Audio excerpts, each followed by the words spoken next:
युतीमध्ये लढताय मुंबई सारख्या ठिकाणी, चेंबूरमध्ये. हे बघा, कार्यकर्त्यांनी कुणी काय म्हटलं ते मला माहीत नाही, पण मुंबईमध्ये शिवसेना भाजपा महायुती ताकदीने लढते आहे. विकासाच्या मुद्द्यावर आम्ही लढतोय आणि 2.5 वर्षामध्ये माझं मुख्यमंत्री पदातलं काम समोर आहे, देवेंद्रजींचं वर्षभरातलं काम समोर आहे.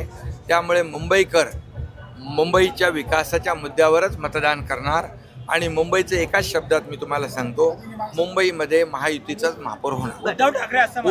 पुणे महापालिकेच्या निवडणुकीच्या संदर्भात आज कात्रज येथे जाहीर सभा झाली. तुम्ही पाहिलं की इथले कार्यकर्ते किती उत्साही आहेत आणि या ठिकाणी काही ठिकाणी युती झाली, काही ठिकाणी आम्ही स्वबळावर लढतोय. पुण्यामध्ये शिवसेना स्वबळावर लढते आहे, परंतु कार्यकर्त्यांचा प्रचंड उत्साह आहे. कार्यकर्त्यांमध्ये प्रचंड एक निवडणुकीला घेऊन की ही निवडणूक कुठल्याही परिस्थितीमध्ये जिंकायची आहे या ईर्ष्येने कार्यकर्ते उतरलेले आहेत.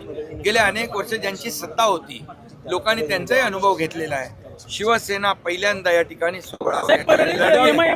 एक लढती आहे आणि त्यामुळे या भागातला कात्रजचा विकास असेल, पुण्याची वाहतूक कोंडी असेल, इथला कात्रजचा ट्रॅफिक मुक्त पुणे असेल, या ठिकाणी ज्या ज्या काही सोयीसुविधा आहेत, पिण्याच्या पाण्याची व्यवस्था असेल, रस्त्यांची व्यवस्था असेल, इथं स्लम आहे, त्या झोपडपट्टी आहे, झोपडपट्टी पुनर्विकास असेल, त्याचबरोबर झोपडपट्टी पुनर्विकास आहे, क्लस्टर आहे, या सर्व आणि ते विभाग माझ्याकडे असल्यामुळे नक्की या ठिकाणी देखील पुणेकरांना न्याय मिळेल.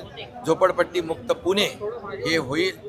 आणि मी आपल्याला एवढंच सांगतो की आमचा अजेंडा जो आहे तो विकासाचा अजेंडा आहे. विरोधकांनी आम्हाला हलक्यात घेऊ नये. शिवसेना एक मजबूत पक्ष आहे. नगर परिषदेमध्ये चांदा ते, काही लोक म्हणाले शिवसेना ठाण्यापुरती मर्यादित आहे. आम्ही दाखवली शिवसेना चांदा ते बांधापर्यंत आहे. आणि जे आता विरोधक आहेत, जे आमच्या विरोधामध्ये काही मोठी भाष्य करतायत, शिवसेनेला कमी लेखतायत, पण मी आपल्याला एवढंच सांगतो, शिवसेना विरोधकांना देखील कात्रजचा घाट दाखवल्याशिवाय राहणार नाही.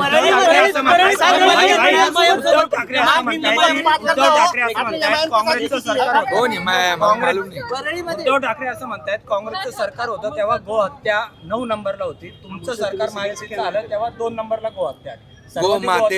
गोमातेला राज्यमातेचा दर्जा देण्याचं काम मी मुख्यमंत्री असताना केलं.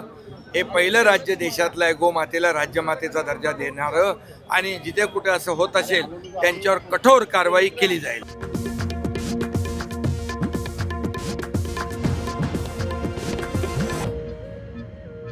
रोज खा मटन,